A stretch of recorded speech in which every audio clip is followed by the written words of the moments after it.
সিলেট সুনামগঞ্জ আঞ্চলিক মহাসড়কে যাত্রীবাহী বাস নিয়ন্ত্রণ হারিয়ে খাদে পড়ে অন্তত ২০ জন আহত হয়েছেন।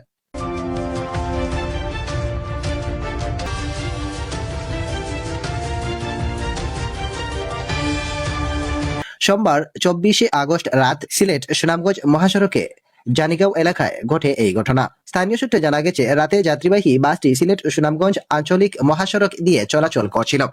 বাসটি জানিগাঁও এলাকায় পৌঁছানোর পর হঠাৎ নিয়ন্ত্রণ হারিয়ে সড়কের পাশের একটি খাদে পড়ে যায়। মুহূর্তের মধ্যেই বাসের ভিতরে থাকা যাত্রীদের মধ্যে আতঙ্ক ছড়িয়ে পড়ে।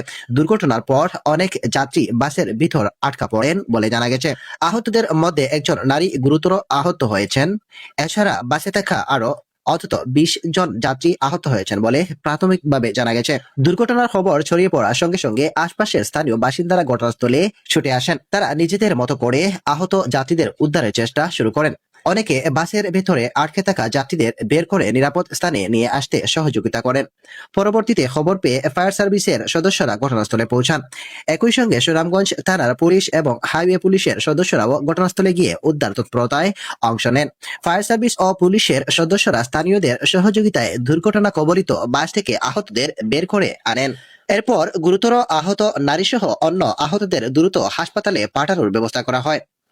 আহতদের মধ্যে কারো অবস্থা গুরুতর এবং কারো তুলনামূলক কম গুরুতর বলেও প্রাথমিকভাবে জানা গেছে। তবে আহতদের বিস্তারিত পরিচয় এবং সর্বশেষ শারীরিক অবস্থা বিষয়ে তাৎক্ষণিকভাবে নিশ্চিত হওয়া যায়নি। এদিকে দুর্ঘটনার কারণে সিলেট সুনামগঞ্জ আঞ্চলিক মহাসড়কে কিছু সময়ের জন্য যান চলাচল বিঘ্ন ঘটে। সড়কের পাশে বাসটি খাদে পড়ে থাকায় ওই এলাকায় যানবাহন চলাচলের ধীরগতি তৈরি হয়। পুলিশ ও সংশ্লিষ্টরা ঘটনাস্থলে গিয়ে পরিস্থিতি নিয়ন্ত্রণে রাখার চেষ্টা করেন। স্থানীয়রা ও দুর্ঘটনা কবলিত এলাকায় উপস্থিত হয়ে উদ্ধার কাজে সহযোগিতা করেন। একটি যাত্রীবাহী বাসে এত মানুষের আহত হওয়ার ঘটনায় স্থানীয়দের মধ্যে উদ্বেগ দেখা দিয়েছে। বিশেষ করে রাতের বেলায় মহাসড়কে যাত্রীবাহী যানবাহন চলাচলের ক্ষেত্রে আরো সতর্কতা প্রয়োজন বলে মনে করছেন স্থানীয়রা। তবে ঠিক কি কারণে বাসটি নিয়ন্ত্রণ হারিয়ে তা এখনো নিশ্চিত হওয়া যায়নি। বাসটির অতিরিক্ত গতি, চালকের অসতর্কতা, সড়কের কোনো সমস্যা কিংবা অন্য কোনো কারণে দুর্ঘটনাটি ঘটেছে কিনা তা তদন্তের বিষয়। দুর্ঘটনার পর স্থানীয়দের পাশাপাশি উদ্ধার কাজে আরো সহযোগিতার জন্য আশপাশের মানুষকে এগিয়ে আসার আহ্বান জানানো হয়েছে। এদিকে পুলিশ জানিয়েছে, বাসটা সিলেট থেকে আসতেছিল সুনামগঞ্জের উদ্দেশ্যে।